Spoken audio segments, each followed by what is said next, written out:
Hello and welcome back to the Joyful Soul Creates. Charlotte here with a Halloween themed card for a Halloween themed video hop. For this card I'm going to be making a wreath using the Gina wreath builder. So I've cut down a panel of Kraft cardstock to 4 inches square and put that in my MISTI inside the wreath builder, and then I'm going to position my first element for my wreath, which is a poison bottle from a Love from Lizi Halloween stamp set. When you do this you want to make sure you're positioning with the bottle in the center and you want it on that flat edge, not up in the corner, because if you do it up in the corner it's going to go off the edge of the panel when you rotate. That might be the look you're going for, in which case that's fine, but generally speaking you want to try and avoid that. So once you've got the first image stamped down, you will rotate the panel. I like to rotate clockwise. The important thing is just to make sure you are rotating the same direction every time. It's also helpful to mark the corner that you are focusing on putting into the corner of the wreath builder, because your panel may well not be an exact fit. There's always a very slight margin of error, so it's a good idea to be putting the same corner right into the corner of the stencil each time to make sure everything's nicely aligned, although I think I did lose track of which was my turning corner on this, and it doesn't really matter too much. So I did leave my bottle in place because I was wondering if I would want to re-stamp it after doing my colouring. So I just covered it with some post-it tape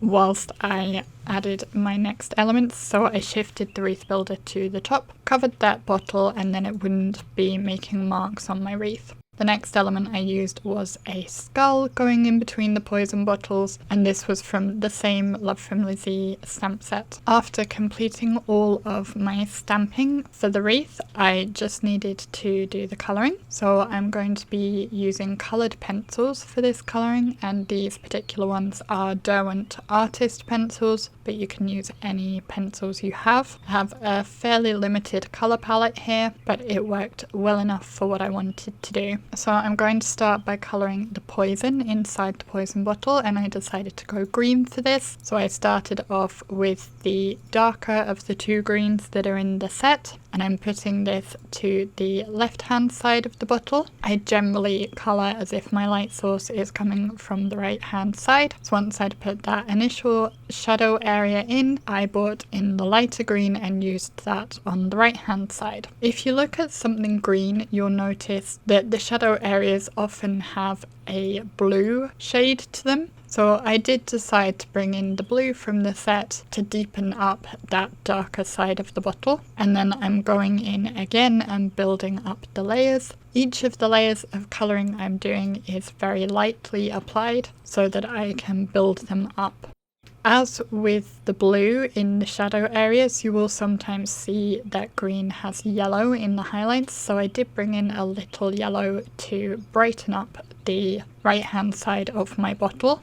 And then when I was happy with those layers, I moved on to colouring the other bottles, and I will speed the video up much quicker for showing these. I did keep my shading on the same side of each bottle as I was rotating, so the shading is always on the left when you're looking at the bottle in the correct orientation, that is to say if it was standing up. So this means my light source isn't consistent around the wreath. You could colour it so it's consistent throughout the wreath, so that, you know, when the wreath is oriented the way you want it on your card base, so that they're all lit as if the light is coming from the right hand side of the wreath, for example. But I just felt like that would require too much brain power to work out, so I did it this way instead. So whilst I'm finishing colouring those up, and as you can see what I'm doing anyway, I'll talk a little bit about the hop. As I said, this is a Halloween themed hop. This is actually the first of 3 hops I'm taking part in today. It's the first one to go live, but actually the third one that I have filmed. so I did them in reverse order, but there will be a couple of other videos coming up later today if you'd like to check back for those. But this particular hop has been organised by Monica from TaylorMade Cards for You. We're doing this hop because we want to give you all some inspiration to get started on your Halloween cards as it's rapidly approaching. Halloween cards can be scary or cute or anything in between, and you will have inspiration for all of those throughout the hop. There's quite a number of us participating and we hope you will enjoy it all. The hop starts today, Saturday, September 19th, 2020, and goes through until Friday, so that's the 25th of September, which gives you plenty of time for watching and commenting on all of the videos. And we'd also all appreciate it if you would like to subscribe to our videos if you are new to our channels as well. Some of the stops on the hop do have giveaways, so make sure to listen for the particular instructions for each of those. And those giveaways will have their winners announced by September 30th on each individual channel, as well as a list of winners over on the TaylorMade Cards for You blog. You'll find the link to the next person in the hop in my description box at the top of it, and you can head over to Monica's blog for more information and a complete list of all the videos. So going back to the card, I did add some shading onto the corks in the bottle. I didn't fully colour them in because I felt like the Kraft card base was a good colour for the corks, but I did add a little shading just to give them some dimension, using a light brown. I came in with a white pencil, which is not actually from the Derwent tin, it's a Caran d'Ache pencil, and I used that to put highlights on the glass bottles to make them look as though they are made from glass. I wanted the labels for the poison bottle to be grey. You may have noticed that there was not a grey in my limited colour palette, so I just put a very light layer of the black that was there and used that to colour my labels. I could have gone over them with the white as well to blend the black and make it more of a grey colour,